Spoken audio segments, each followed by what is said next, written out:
Ассалаумағалейкум, армысыздар. Ресей, Польша, Украин және әлемдік саяси жағдай туралы қысқаша шолуымызды бастаймыз. Ресей мен Польшаның ортасында үлкен тарихи қақтығыс бар. Бұл қақтығыстардың ешқашан шешілмейтіндігі жұрттың бәріне белгілі.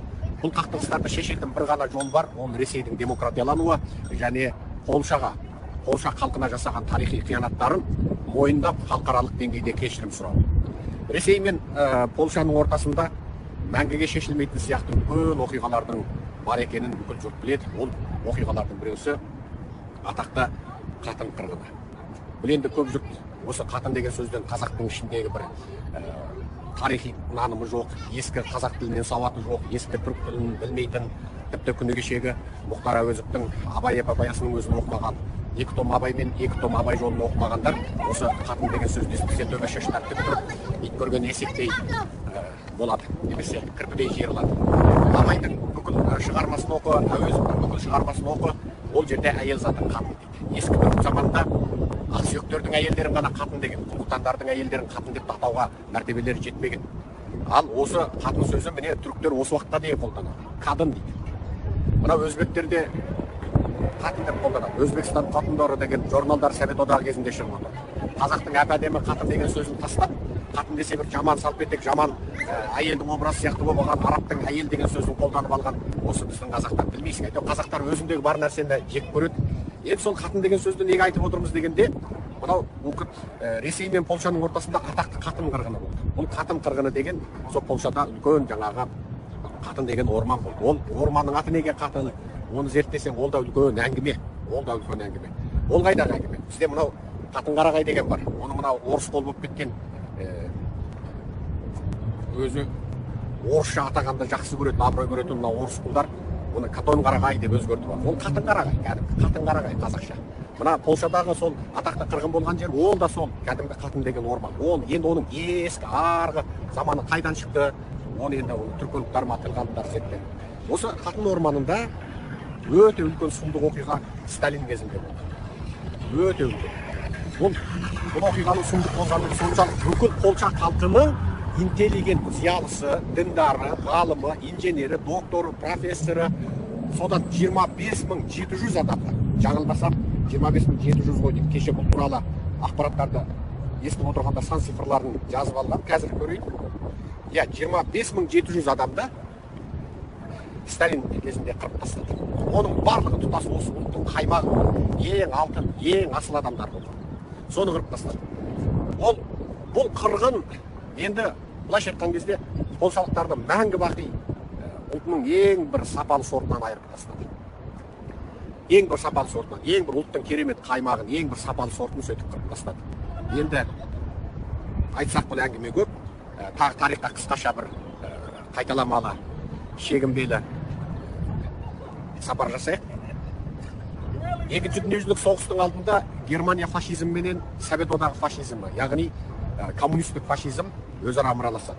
Сөйтіп, Гитлер мен Сталин бір-біріне өзара сұғанақтық жасамау туралы 10 жылдық келісімге келеді.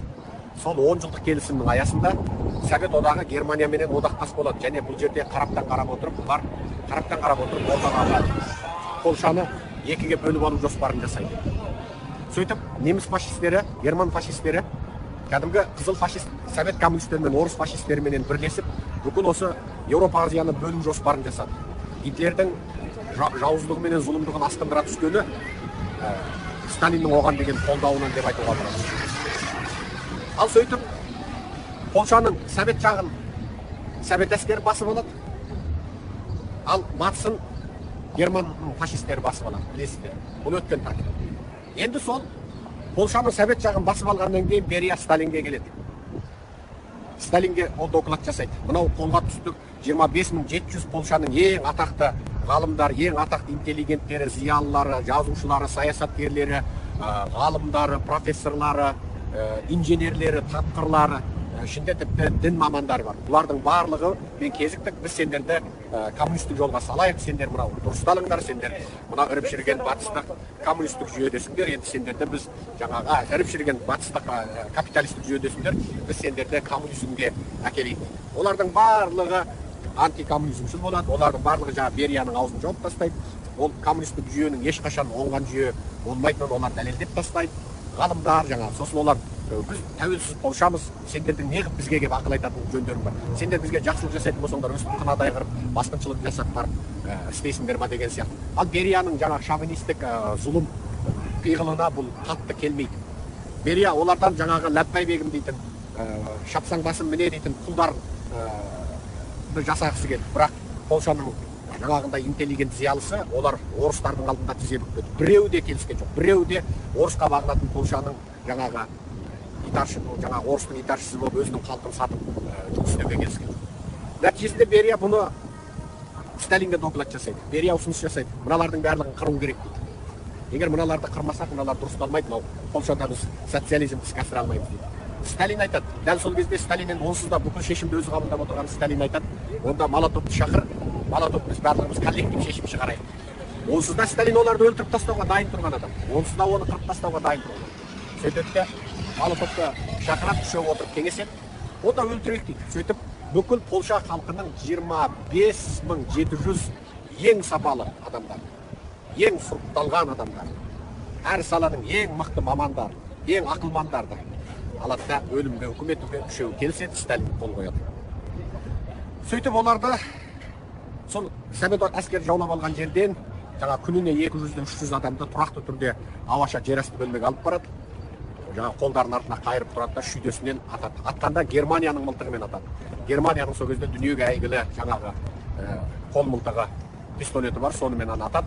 Сөйтіп ол Германияның ол мылтығының оғы барлығы бұлардың қолында күні бұрын жасақталған, дайындалған, сөйтіп атады. Күніне 200-300-ден атып отырады. Сөйтіп оның дереу сумен жуып жаңағы жерасты бөлмесін екіншісін шақырады. Оны әрбір 200-300 адамды алып кетіп отырған кезде олар өздерін жаңағы өлтіретінін кейбірі білмейді, қоштасып, азаттыққа, еркіндікке шыққан сияқты болып рахметін айтып, айналасындағы түрмелестермен қош айтысып кетеді, бірақ сол қош айтысқаннан көрінеді. Бірақ ана ауаша бөлмеге алып барғанда орыстардың пиғылынан, ниетінен олар өздерін өлтіретінін сезеді де, сол өлетін кезінде соңғы рет мойнындағы крестерін алып шығып, крестін сүйген бетінде өледі. Көбі солай. Енді соларды өлтіргеннен кейін күніне 200-300-ін олар сол жаңағы қатын орманында көмеді. Кәдімгі жер қазғышпен жерді қазып тұрып, сосын оны кәдімгідей өлтіреді. Сол қолы артына байлаулы күйінде, орыстардың өздерінің арнайы бір дәстүрлі байлау нелері бар, сонысымен байлап тұрып жаңағыларды өлтіріп тастап отыр.